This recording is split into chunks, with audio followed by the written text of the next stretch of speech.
the environment, the way they're living in squalor actually hurts the environment instead of moving to the industrial system and the new advanced cleaner system. So this is economic warfare, is it not? Oh, it absolutely is. I mean, the developing world is poised to have the same miracle that the Western world had in the 20th century, except for unfounded global warming fears. Just to give you a few more examples, white wealthy Westerners in England, a grocery market chain, announced they were going to buy local. Well, this didn't sit well with poor Kenyan farmers whose livelihood depended on food exports to England. That's another example of this. You have across, again, using India, environmentalists have opposed various dams to bring in hydroelectric power because of environmental impacts.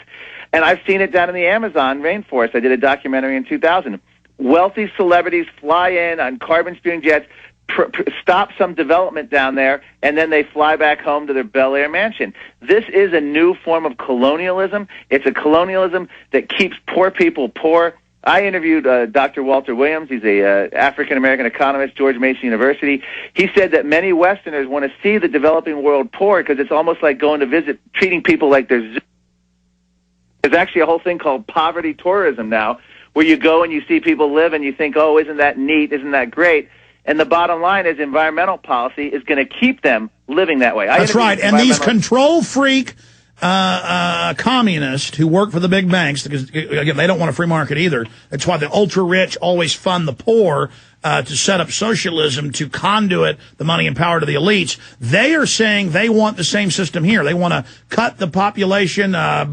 Brown's head eco-advisor says cut the population from 60 million to 30 million, cut the population from 25 million. So they want to bring that here. And then they're going to fly around on their limousine liberal helicopters while we're in squalor. These are control freaks. I've talked to them. I compare it to the old Soviet Politburo, where the members of the party got all the perks. You have Arnold Schwarzenegger, who in his radio address just 3 weeks ago told Californians that to lower their carbon footprint, they should be air drying clothes, and that if you air dried your clothes every day for 6 months, you'd save, X amount of pounds. The same Arnold Schwarzenegger, who the LA Times a year before chastised him for commuting to work in a private jet, a daily commute in his private jet. He's now telling Californians to hang their clothes out in the out in the air. This is the level, and this is Al Gore flying the private jets, Leonardo DiCaprio. This is it's that two-tiered system. The masses live one way, and the party rulers live another. And but that's okay. That's okay because DiCaprio and Schwarzenegger and all of them are heavily invested in the carbon credit companies. They buy those from themselves. And also, they'll brag. I mean, at one point, Gore's film, he bragged that it was carbon neutral. Someone did the calculations. He only paid, I want to say the number was under $500. It was some absurd number. You can make a whole Hollywood film with all the carbon and claim you're carbon neutral for just $500. I don't think other people are getting charged so low. But we're finding Hollywood actors buying, for all the flying they do and for being in entertainment, they're buying offsets, and what's happening is they're either preserving land in Africa or planting trees. Before I left the U.S. Senate, I met with the Norwegian embassy, the Norwegian embassy, and they were touting this new thing that they're essentially going to pay poor countries not to develop. And this is the ultimate form of the new colonialism I'm talking about. I told them I hope they failed. This was in a meeting in the U.S. Senate. They sought it out with me. I said all that's going to happen is your money from the UN and from international agencies are going to go to corrupt third world dictators. They're going to get the money. The people are going to suffer as their country continues not to develop, as they're living in huts, made of dung. These wealthy Norwegians are going to sit back and say, we're saving the planet, isn't this great? And we're helping these poor people by giving to these corrupt governments. That is what's wrong right now in terms of international policy. What we need to do, I interviewed a South African activist who said it best.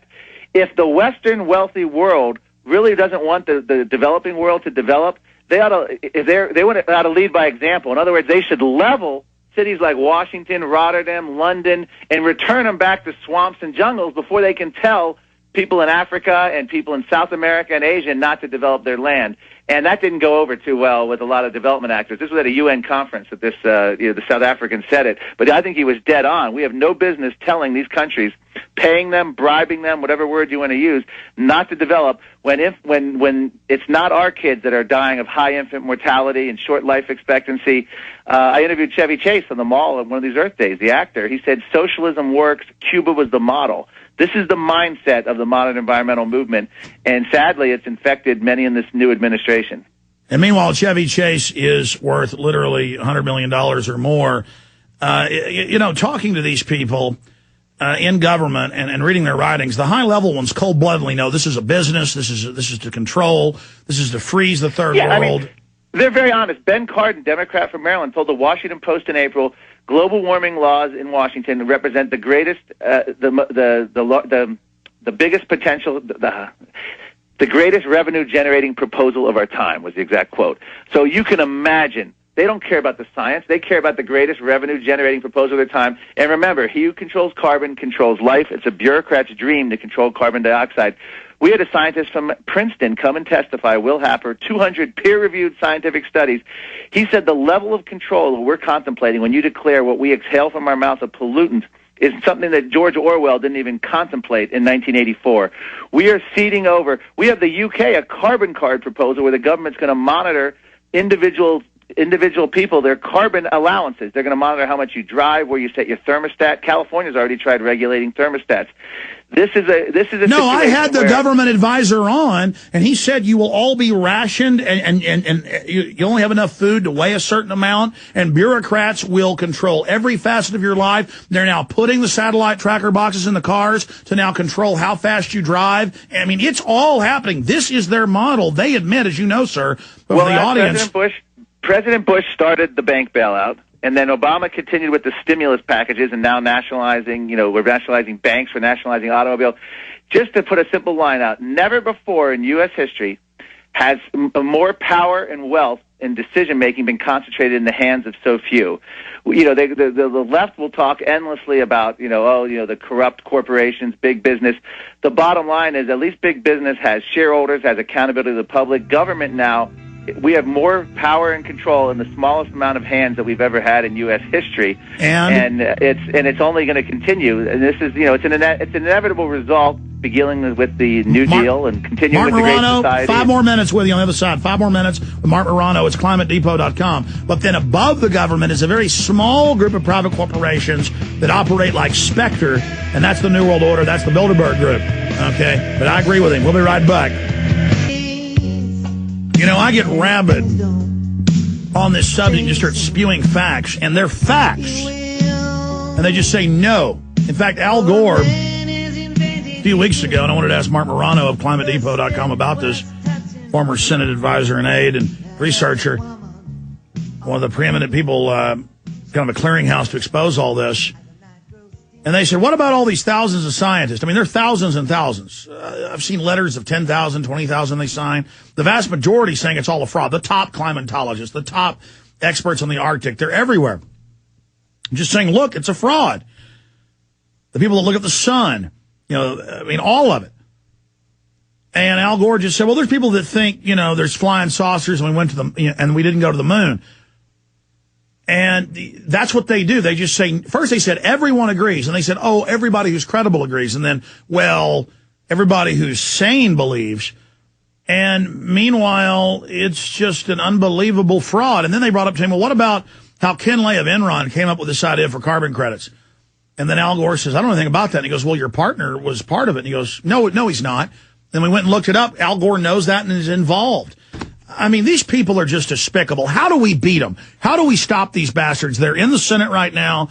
They're trying to ram it through. They're saying on the news, we are dead unless we have an international body that taxes and regulates every facet of our lives, and if we don't have weekly bureaucrats inspecting our homes.